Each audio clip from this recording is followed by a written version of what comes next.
In today's world, people are getting used to living behind the screen. Where it once was something that people typed into during their 9-to-5 job, the computer and other media devices are now considered entertainment activities. A large portion of these activities consist of video games and are affecting humans of all ages throughout the world. But what happens when video game designers create games that increase the amount of time spent playing them? Video game addiction.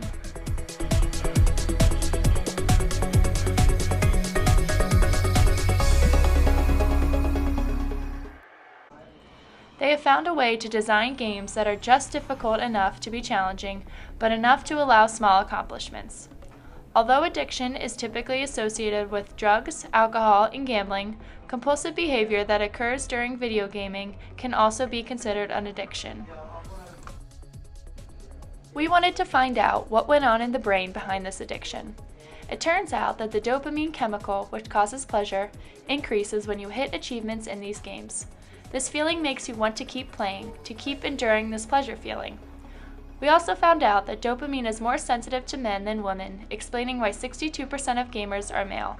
It also turns out that these endless hours of video games can cause serious side effects. There have been reports of gamers having carpal tunnel syndrome, which is a hand and arm condition caused by a pinched nerve that results in a numbness of the wrist. Addictive gamers suffer from sleep disturbances, aches in the head, back, and neck. They are also prone to experiencing mental symptoms such as social dysfunction and disruption. On a more extreme level, a Chinese man was reported to have died after playing StarCraft for 27 days straight in 2011. Other headlines from recent years include Xbox addict, year 20, killed by blood clot after 12-hour gaming sessions, and 31-year-old man developed deep vein thrombosis after 32 hours of gaming. So with all of these risks and all of these side effects, we wanted to find out, why do people willingly choose to constantly play these video games? 58% of Americans play, and we got to hear from 3. First, we wanted to find out if video game players feel like they're being social while gaming. Yeah, I think I do. We can have chat parties and talk to each other over the mic and stuff. We can talk while we're playing a game or anything like that. Then we wanted to know why these gamers like video games in the first place. It's just less work. It's not as hard, it's just really easy.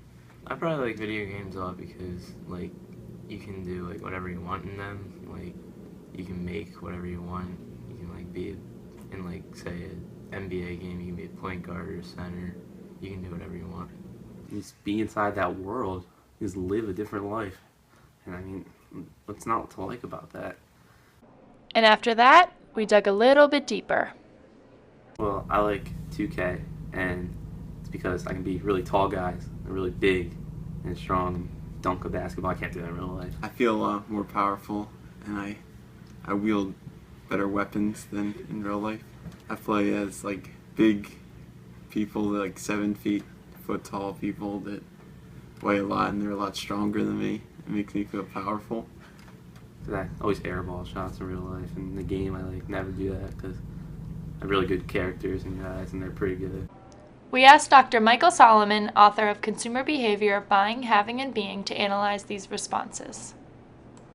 I think what they're doing is expressing a part of their self that's not a part of their physical self. Mm-hmm. So a lot of these kids have grown up obviously playing video games. They live in a digital world. And the average teenager today spends over 11 hours a day looking at a screen.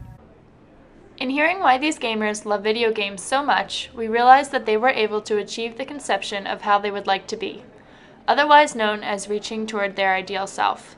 These quotes represent their vision of their ideal self.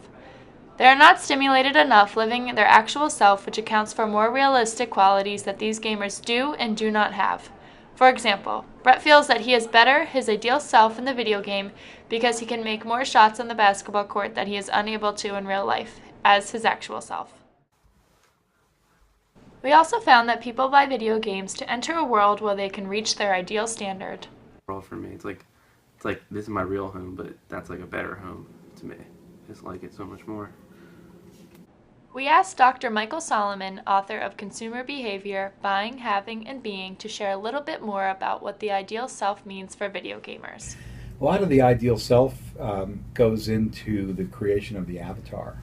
And so, in many of these games you have the ability, some of them you have to pick preset characters, but in many of them you have the ability to really take on an identity that you admire. So it could be a different gender. A lot of kids do that to experiment with what it feels like to be male or female when they're not used to that.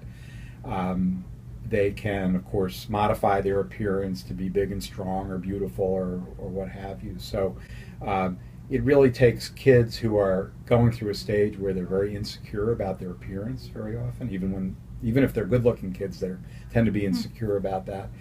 And it allows them to experiment in a risk-free environment so they can really be whoever they want to be.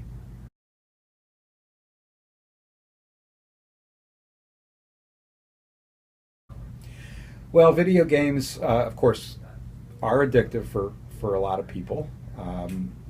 And it makes sense because what they're doing is you're getting periodic rewards. You're getting stimulation. You're getting it's exciting. It might be a contrast to the mundane stuff that you do in the real world. And so every time, and you're able to act out these fantasies and get rewarded for them. So over time, people respond to that. The designers of video games are essentially trying to make the games addictive.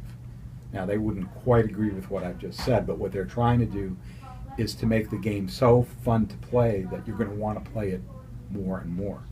So the end result of that, if you're not careful, can be addiction.